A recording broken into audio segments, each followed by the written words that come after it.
আসসালামু আলাইকুম রহমতুল্লাহ। আজকের ভিডিওর বিষয় এমএস ওয়ার্ড 2016 এর হোমের কিছু অংশ নিয়ে আমরা কথা বলবো। আজকের আমাদের ভিডিওর পার্ট 2 এ যে বিষয়টি নিয়ে আলোচনা করতে চাচ্ছি, চলুন শুরু করা যাক। তো আমরা প্রথমেই এমএস ওয়ার্ডে যাব। দেন এখান থেকে আমরা হোমের এই ফন্টের এই অংশটুকু নিয়ে কথা বলবো। দেখুন আমি এখানে কয়েকটি সেন্টেন্স লিখছি। দেন এই সেন্টেন্সগুলো সিলেক্ট করতে হবে। আপনাকে সিলেক্ট করার জন্য আপনাকে শব্দের শেষে অথবা শুরুতেই আপনাকে মাউসের লেফট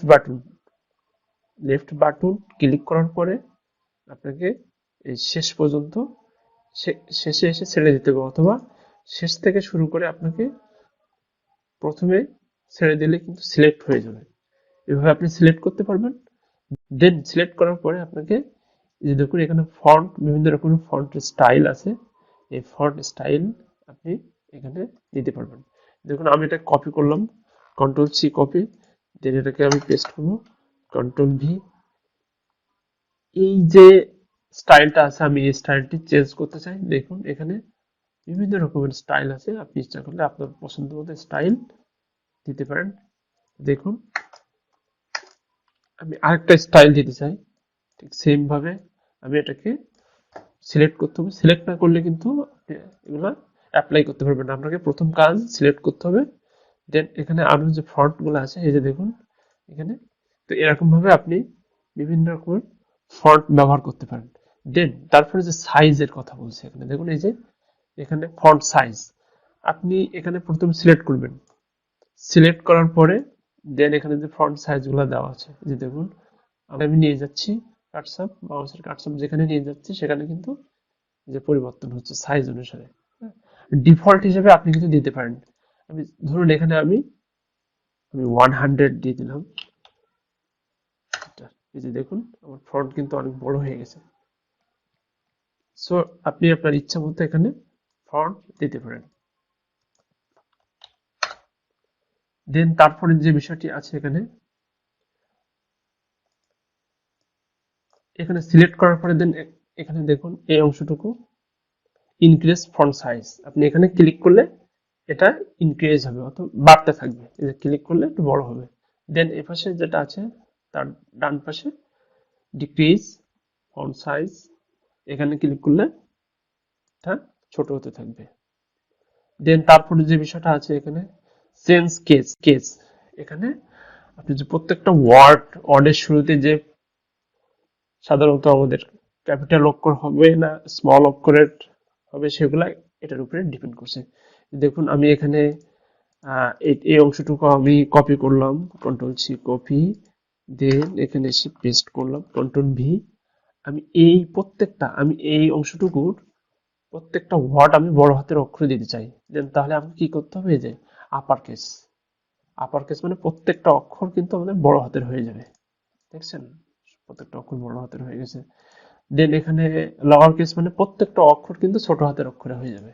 দেখুন প্রত্যেকটা অক্ষর কিন্তু ছোট হাতের অক্ষরে হয়ে গেছে। দেন এভাবে আপনি পরিবর্তন করতে পারেন।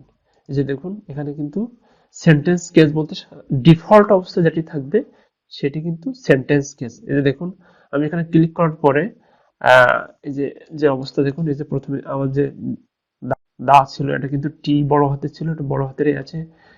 এইভাবে কিন্তু আমার প্রত্যেকটা বাক্যের প্রথম অক্ষর এবং ভিতরে যে স্পেশাল যে ওয়ার্ডগুলো আছে তার প্রথম অক্ষর যদি বড় হাতের হয় তাহলে কিন্তু সেটা সেভাবেই থাকবে। তো এটাকে বলা হচ্ছে আপনার সেন্টেন্স কেস। দেন এভাবে কিন্তু প্রত্যেকটা ওয়ার্ড আপনি আপনার মতো করে সাজাতে পারেন। দেন পরের অংশটুকু আমি এটাকে সিলেক্ট করলাম। দেন সিলেক্ট করার পরে এই যে বি এখানে যদি আমরা ক্লিক করি বোল্ড কন্ট্রোল প্লাস বি দিয়ে দিছে, এখানে কাজ করবে। আপনি ইচ্ছা করলে এখানে এখানে ক্লিক করলেও এটা বোল্ড হয়ে যাবে। আমি ক্লিক করলাম, দেন দেখুন এই যে বোল্ড হয়ে গেছে। আবার ক্লিক করলাম, ওখানে ক্লিক করলে আবার এটাকে স্বাভাবিক অবস্থায় ফিরে আসছে। দেন তারপরে পরের অংশটুকু কি বলছে, ইটালিক, এখানে ক্লিক করলে একটু এই যে দেখেন অ্যাঙ্গেল হয়ে যাচ্ছে, লেখাটা একটু বাঁকা হয়ে যাচ্ছে। দেন তারপরের অংশটুকু কি আছে, এই যে আন্ডারলাইন। আপনার যে ওয়ার্ড বা সেন্টেন্সটি আছে তার নিচে আন্ডারলাইন করার জন্য ক্লিক করলে কিন্তু আন্ডারলাইন হয়ে যাচ্ছে। ঠিক ওখানে আবার ক্লিক করলে পূর্বের অবস্থা ফিরে আসছে।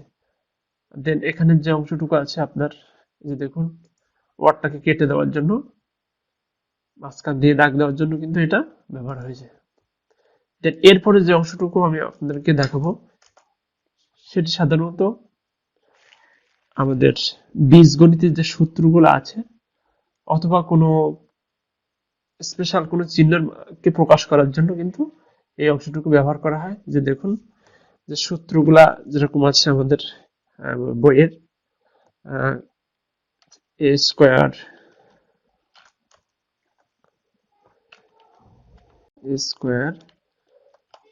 প্লাস 2ab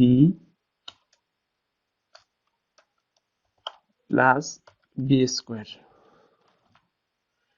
আমরা এটি, এ অক্ষরটি আমরা ছোট হাতের অক্ষরে দেবো, এই জন্য এখানে যাব lower case, a square plus 2ab plus b square সমান এ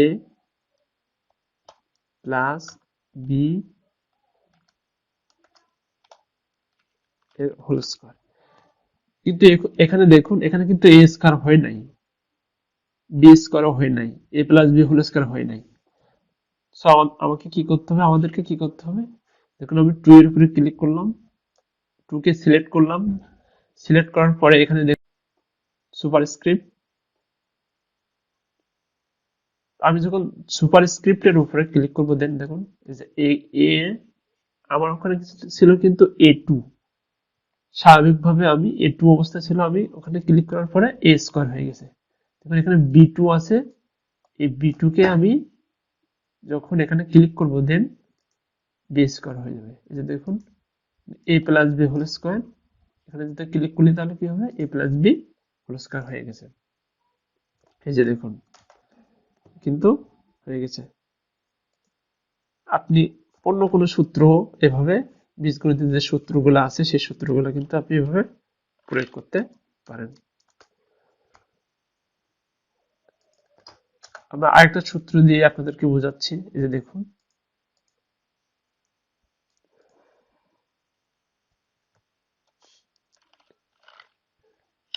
A3 মানে AQ প্লাস 3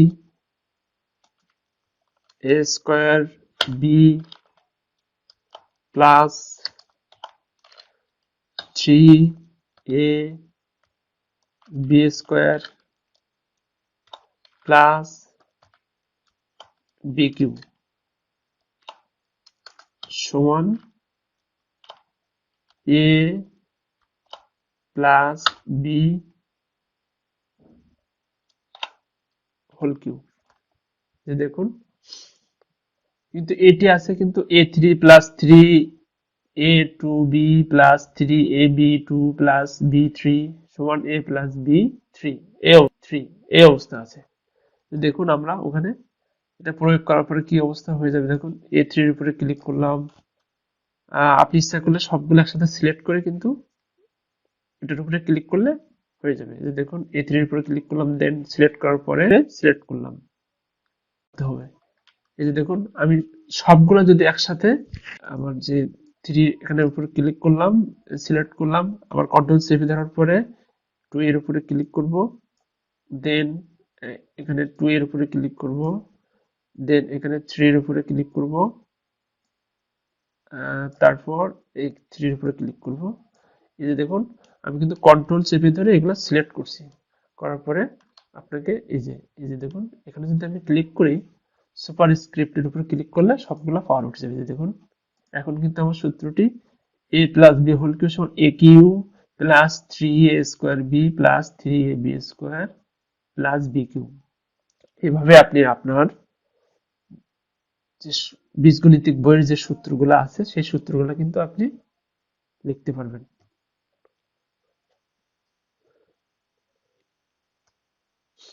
দেন পরের যে অংশটুকু আছে সেই পরের অংশটুকু এখানে, যে দেখুন আমি এই অংশটুকু কপি করলাম, সিলেক্ট করলাম, কন্ট্রোল সি কপি, দেন এটাকে পেস্ট করলাম। পরের অংশটুকু এখানে টেক্সট ইফেক্ট, এখানে ক্লিক করলে বিভিন্ন রকমের ইফেক্ট আছে, এইগুলা আপনি আপনার ইচ্ছে মতো দিতে পারবেন। যে দেখুন ইফেক্ট হয়ে গেছে। দেন যে পরের অংশটুকু আছে সেটা যে দেখুন এখানে বলছে যে অক্ষরকে মার্ক করার জন্য আপনাকে স্পেশাল কোনো কিছু, যে বিষয়গুলো আছে স্পেশাল বিষয়গুলোকে আপনি আন্ডারলাইন করার জন্য আপনি এটাই ব্যবহার করতে পারেন। সাপোজ আমি এখানে যে নদীগুলোর নাম আছে, দ্য মেইন রিভার্স আর দ্য পদ্মা, পদ্মা, দ্য মেঘনা, দ্য যমুনা, এগুলোকে আমি মার্কস করতে চাই। দেখুন পদ্মার উপরে আমি সিলেক্ট করার পরে দেন এখানে যে কোনো একটা কালার আমি সিলেক্ট করে দিলে কিন্তু আমার নিয়ে নেবে। যে দেখুন এখানে এভাবে কিন্তু আপনি সাজাতে পারেন, ঠিক আছে। দেন এখানে যে কালার গুলা বলছে, বিশেষ করে আপনি এটার যে এখানে যে সেন্টেন্সটি লেখা আছে সেই সেন্টেন্সটিকে আপনি বিভিন্ন কালার করতে চাইলে এখানে কালার আছে, অক্ষরের কালার, অক্ষরগুলার কালার পরিবর্তন হবে। যে দেখুন অক্ষর কিন্তু কালার পরিবর্তন হচ্ছে। তো এইভাবে আপনি এমএস ওয়ার্ডের হোম পেজের এই অংশটুকু নিয়ে প্র্যাকটিস করতে পারেন।